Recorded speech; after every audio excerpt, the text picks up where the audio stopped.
Hi there, I'm David.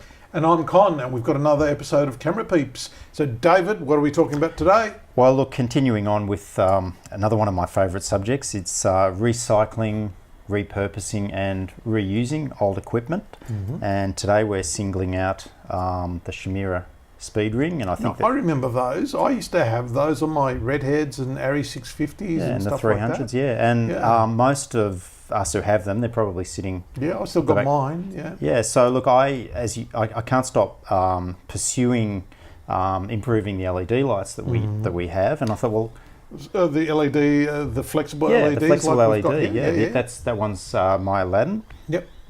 So what I've had done is I've taken one of the speed rings and just had it modified. Basically, put it back. Oh my goodness, you've come up with another invention. Yeah, I have. You are an inventor. Thank you.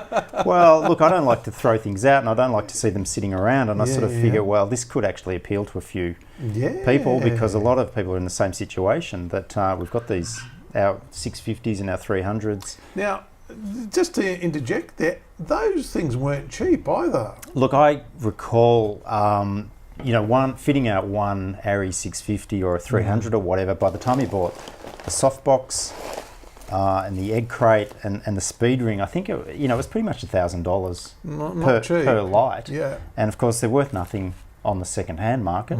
So, we can repurpose them. And I love the fact that you're repurposing some gear that we already might have sitting there doing nothing. Yeah. I mean, here's a picture of it here. It works well on a C-stand. Yep. That's pretty much the C-stand arm is pretty much the diameter of the tube. If I go back, let's have a look at that. Yeah, it just slides in there, and then you use that X bracket that comes with the light, and then just forward head to the next. Oh, so the light's actually, so that goes right through your speed ring there, and then the end of the extension boom arm there, you attach the light to, and it's got a ball head in there in case you want to tilt it. And and look, that's so on a C-stand, some people might have different setups, but look, for me that sort of seems to work okay, and you've got a lot of adjustment. Then you can sort of flip the rectangular shape of so you can the Chimera. spin it. That's a good thing. Yeah. So lots of adjustment. And there it is with the egg crate. Yeah. Yeah. So, and in that situation, because also with the LEDs, they're not as bright obviously as a 650 halogen globe. We have done experiments with the different grid cloths. A quarter grid cloth is okay. Seems to be okay for this one. It's not a perfect beam of soft light, but it's pretty good. I mean, I'm talking about if you just hold it up, really scrutinise it up against a... So why'd you choose a quarter grid cloth and not go a half or a full? Well, the half is probably more suited to a more powerful LED. Right. It just cuts back the light too much? Yeah, just too much, But I've found, for the sort of work that we do in interviews in hotel rooms or office environments or the product shots on the scale that we work at, I've been getting pretty good results out of it.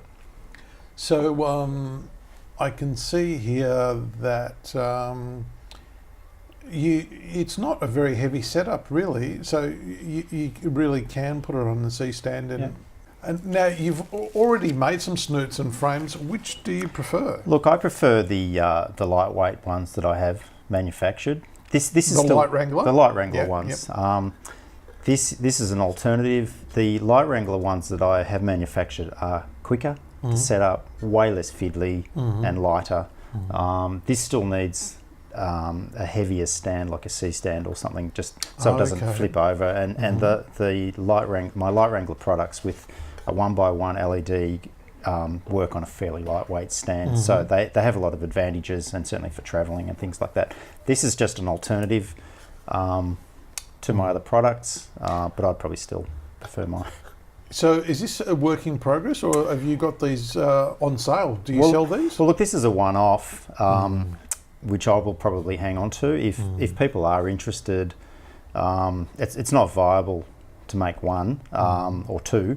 If there's a bit of interest, if people wanted to contact me. And well, I've got a speed ring that I wanted to put to use, so I'll put my hand up if you can make me one. Well, it is the Chimera brand, and once again, perhaps just email me with because there's variations of these as well. Okay. Well, we'll have to get a few more people on board so you can get do a production run, and it will make it more cost effective. Because you, like you said, you don't want to just make one for me. So hopefully we can get enough people interested to make a run of. And if anyone is sort of saying, oh, it's just a piece of aluminium, and I can just go to the hardware store and buy a jigsaw, and it's not that simple. It still has to be centered, and the holes have to be lined up. So it's not that simple. And so again, you've taken this to your guy, correct, Chan, who makes the products, and he's a very good welder. Welding with aluminium is not that easy, and he's done a really good job on that. So he's an engineer that's got all the right tools and all the machines and the CNCs and Well, I think we've made a template like on the computer on the laser cutout thing. I think we've made a template for this, so it won't be a big deal doing a big run. If there's enough interest, then I would sort of do a run, and prices I'm not sure.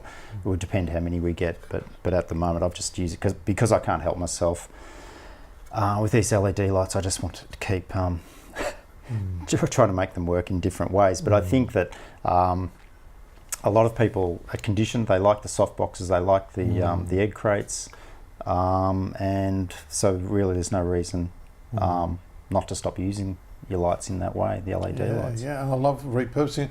In this photo, we can see is that the Aladdin you said? That's the Aladdin 1x1. This is the Chimera I've got here is the next size up, and even though it's actually large, to me, they actually call it's got S. It's actually the small one. The small Chimera, Now, I don't have a 2x1 or a 60 centimetre by 30 centimetre LED, but I think it should fit in there okay. If it'll someone probably go edge to edge. Probably. Yeah, and there is a bit of adjustment on here. So the deeper you put it, or the further in you put it. Yeah. So I know some of the guys are using the 2x1s, and they are quite useful for two-shot interviews or just lighting a bigger space. So in theory it should work, but once again, if there's a bit of interest, please get in touch. Do you have a name for this new invention? No. So it's still a work in progress. It's a Chimera hybrid, backyard, whatever. Yeah. Well, if people want to suggest any names for you to call it, they can write in the comments below. So I think that's another view front on of the LED part. Yeah. I think it's an ingenious use of repurposing old Chimeras and speed rings with some modern flexible LED lights. Absolutely, and of course, we're so used. We've got very quickly become used to the LEDs with a variable colour, and it's like that's the not bicolours. It's not something we'd like to step away from. It's interesting with the tests we did, because we did some tests with the light meter and some readings, and they were adequate for the standard sort of interview and the standard sort of distances. We've got the foot candles going there. But one thing that was funny that with the top using these with redheads and things, how we always used to have to leave that the heat. But we did find that the heat does actually still build up. The LEDs actually do emit a bit of heat, and from the back. From the back. So I will probably continue with that practice of opening up the little flaps at the top, just let the heat out, because we want these lights to last a long time, and I think that will probably help if they can cool, sort of keep ventilated. Well, David, may I congratulate you again for innovating further and making our life in our business, in our industry, a lot easier. And I reckon people should get behind you and support your innovations, because after all, at the end of the day, you're making something that's going to help you do your job better, and therefore everyone's job better.